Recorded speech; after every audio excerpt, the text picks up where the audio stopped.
Okay, so I'm just going to create a new file quick again. I'll just walk through that quickly. And I can review any of the other tools as we kind of go along as well.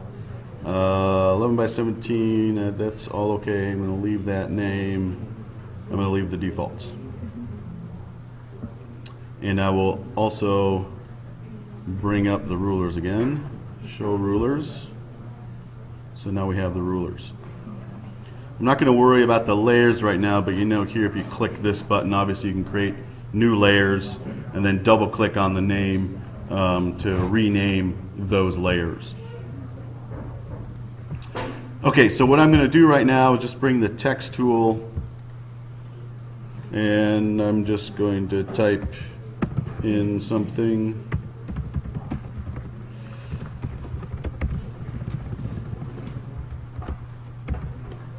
Okay. And if I want to change the font size, I'll just double click on it, highlight it, and I think not everything is showing up here. I go to characters because the screen is kind of squished, but I can make that bigger. So right now,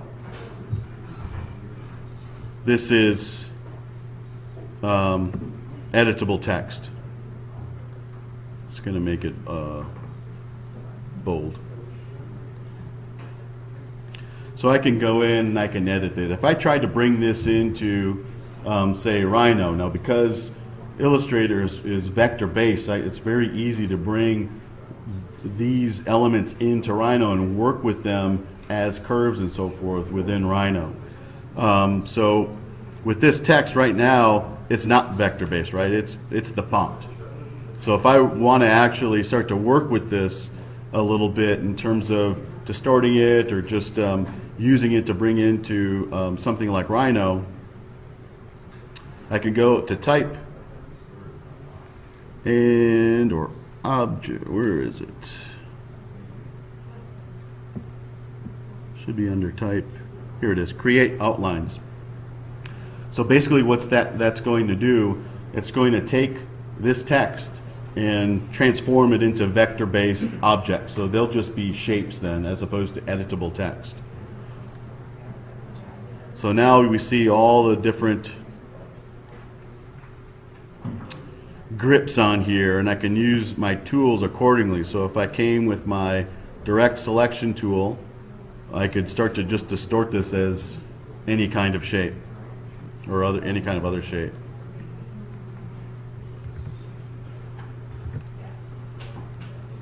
Then that's something that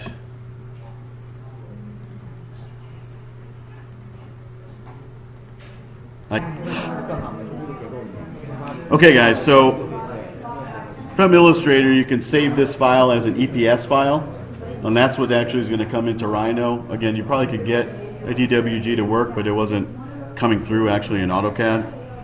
So what I did was I just saved this file as an EPS, and that's also going to transfer the vector, and I placed it here. It's upside down and backwards, but now we have this as a set of curves, and I can use my control points to start to manipulate it. The other thing that I'm able to do with this, I'm just going to scale this up.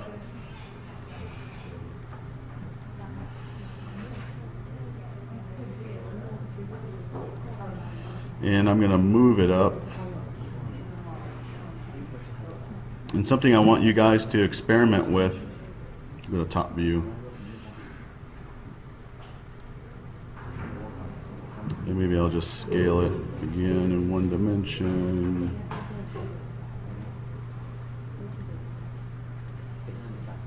Is a command that's curve from objects, and it's called project. So select curves and points to project. I want to project this text. And I can hit enter. The surfaces to project onto. I want to project on that surface. Enter. So it's going to take all that information and project it right into that surface, including all the distortions that come along with it. So if I look at it now, three-dimensionally, I can see that text becoming now part of the texture, part of the language of the piece. So I'd like you guys to experiment with that. The other thing that you can do, sorry, you had a question? I could extrude it just like, well, it'd be easier. Right now it's on this, it's now a curvilinear. But I still could probably just extrude it straight off of that. Or I could use it to trim areas of that surface out now as well. Anything that you could do with a curve and a surface, now I can do basically with that text coming from Illustrator. The other thing that you're able to do in Illustrator, now I just brought this image in, there's some line work there, but this will work for any image, and there are some settings to kind of tweak with this, but there's something called live trace in Illustrator. So if I go down here to, or image trace, it used to be called live trace, now it's image trace, to make.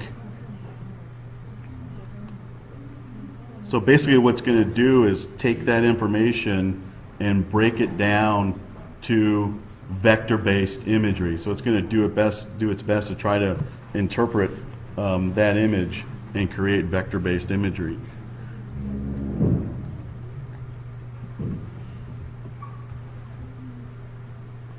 So you see it kind of distorted some of that image, and if I see, isolate, select the group, transform, want to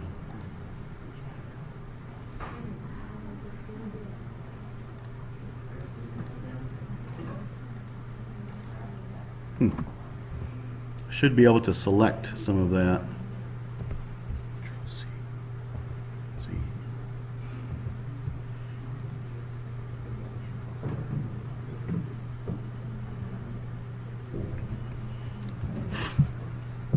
So I think it's grouped or something right here, but basically what it does is takes that image, that's what it was as a raster coming straight in, and then I went ahead with the image trace.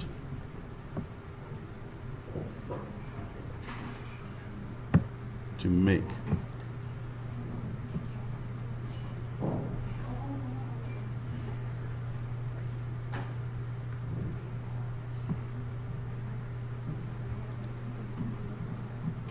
And I can have here different selection options here. So tracing result with outlines, so now I can see the outlines, or just the outlines. We can see now it's vector based. And that's something that you can also bring in as imagery the same way as an EPS into Rhino and start working with it for the next stage. So that's something to experiment with.